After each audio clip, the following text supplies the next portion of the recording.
What's up, YouTube? It's GhostWriter15 here, back at it again with another hat format video. And today's video is going to be a replay review that I recently played. I was just playing for fun. I just want to play test some more hat format.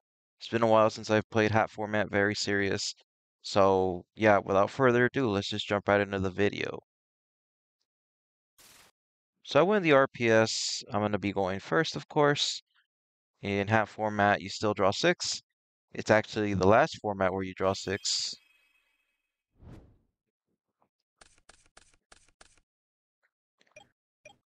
So my opening hand is Phoenix Chain, MK2, MST, Gear, Arsenal, and Soul Charge. Pretty good hand. I can't complain about this. So yeah, of course you start off with Arsenal to bring out armor. So here I have the option to go for Soul Charge, bring out Arsenal, Tribute Arsenal, bring out another armor.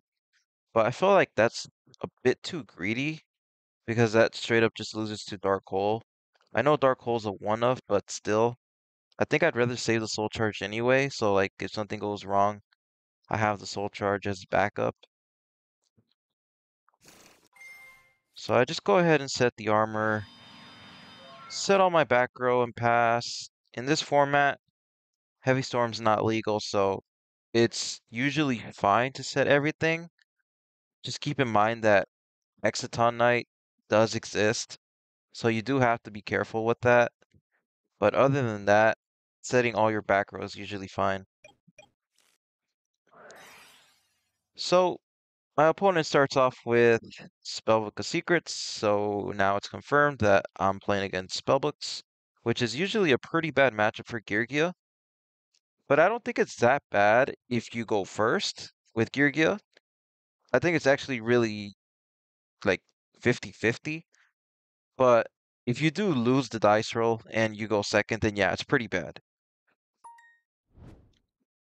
So anyways, he searches for Blue Boy, activates effect of Blue Boy, and of course, I'm gonna go ahead and Phoenix Chain that. He chains Book of Moon, so he's gonna get the effect. Searches for another Secrets, which is kind of weird, because Secrets is only once per turn. I guess he's like setting up for the next turn, but I guess he can't go Masters because his Blue Boy's face down, so I guess it makes sense. So he just sets one. And on the end phase, I go ahead and activate my Gear, bring out the MK2 and the Geargiano. I draw another Soul Charge, unfortunately.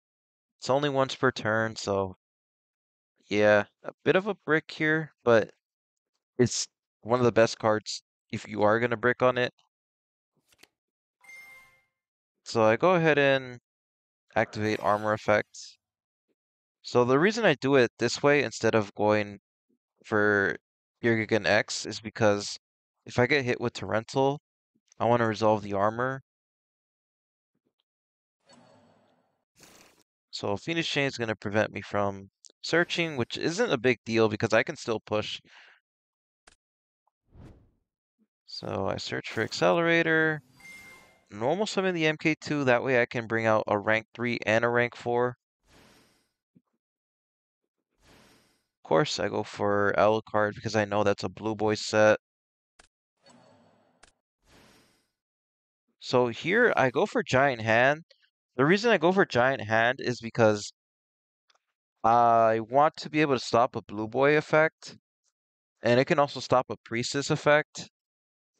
So yeah, Giant Hand's pretty decent in this matchup.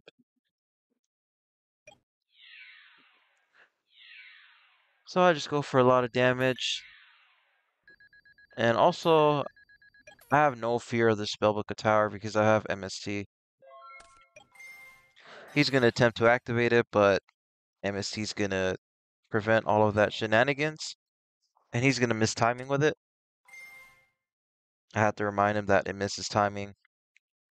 And yeah, so one of the best ways to beat Spellbooks is to hold your MST for the tower. The way Spellbooks usually generates a bunch of card advantage is through tower. So if they're not able to resolve tower, then they're gonna struggle to play the grind game. So this guy main decks Breaker for some apparent reason, and he activates power to power it up, but he just scoops because there's nothing else he can do. On to game 2. So my hand is DNA Surgery, Breakthrough Skill, Arsenal or Accelerator, Arsenal, and Gear. Pretty decent hand. I do side in the DNA Surgery for this matchup. It's also pretty good against Boojins. So he goes with Blue Boy, searches for Masters, activates Masters, copies Secrets, searches for Fate. Fate is really annoying to deal with, especially going second. So he sets 4. Here I summon Arsenal. I draw into Soul Charge. So that's very unfortunate because now I can't even Soul Charge this Arsenal back. I'm just gonna have to set my back row and pass. So here I just shotgun the DNA surgery during standby phase because I don't want him to go Spellbook of Masters or uh Spellbook of Wisdom or any of that other shenanigans. So I just do it in standby phase. See, here's the reason I actually shotgun the DNA surgery. Because if he summons Blue Boy and if I go Breakthrough Skill and he goes Spellbook of Wisdom, it's basically just gonna prevent the Breakthrough Skill. But because of DNA surgery, he can't even activate Wisdom. But he does play Compulse, so he bounces back the Blue Boy to his hand. Still gets a search. Activates Secrets, adds Tower. Swings for 500, I don't care about that. Activates Tower. And then MSTs right after that, which I don't understand. Pretty random. And then end phase, I go Gear.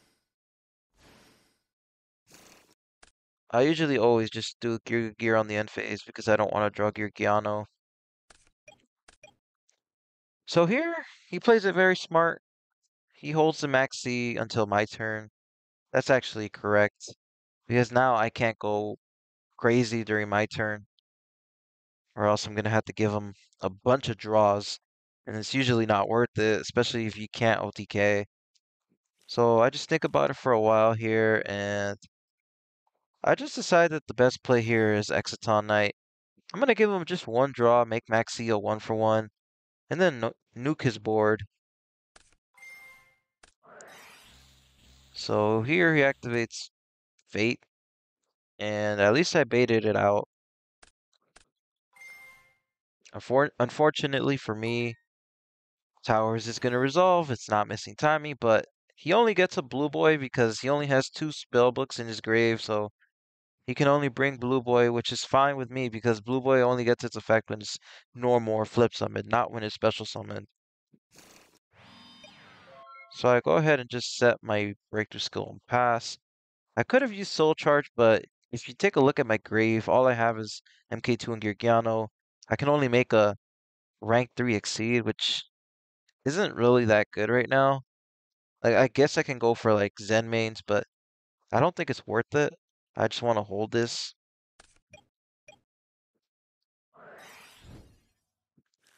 So he activates Eternity, gets back Masters, activates Masters, reveals Tower, copies Secrets, and searches for Wisdom. So he swings for 500, which I don't care. Summons another Blue Boy. I'm gonna Breakthrough Skill, and I'm really surprised he didn't activate that Wisdom from his hand. I actually don't know why he didn't do that. He could have Wisdom, call traps. Very strange. So he activates Tower. I draw MSC, which is perfect. And here I just go ahead and swing because there's not much else I can do. So I activate MST, make tower miss timing. And here he activates power on Blue Boy. I will take the 100, but I get back MK2, so no big deal. He gets Eternity. Activates Eternity, gets back Secrets. Secret searches for power. Sets one, passes back to me. And right now it's looking pretty good. I still have two MK2s in deck, so Geargia Gear is live. Soul Charge is also live. And MK2 gives me a free rank 3, so I'm in a pretty good spot. Activate MK2, and here he disconnects. I'm hoping he comes back because I actually do want to play out this match. But he does not come back. If you take a look at this back row, it's MST. I guess he knew what was coming. I was gonna go ahead and make Alucard, pop that back row, and I was gonna run over his blue boy. And let's take a look at what his hand was. So we knew about the wisdom. We actually knew about both wisdom and power. So yeah, I guess he's in a top decking situation, which is really bad for spellbooks, especially if they don't have tower. So yeah, like I said, if you really want to beat spellbooks, always hold your tower, or always hold your MST for tower, because that's how they always gain card advantage. Anyways, that's pretty much all I have for today. If you like this type of content, please like and subscribe. This is Ghostwriter 15 signing out.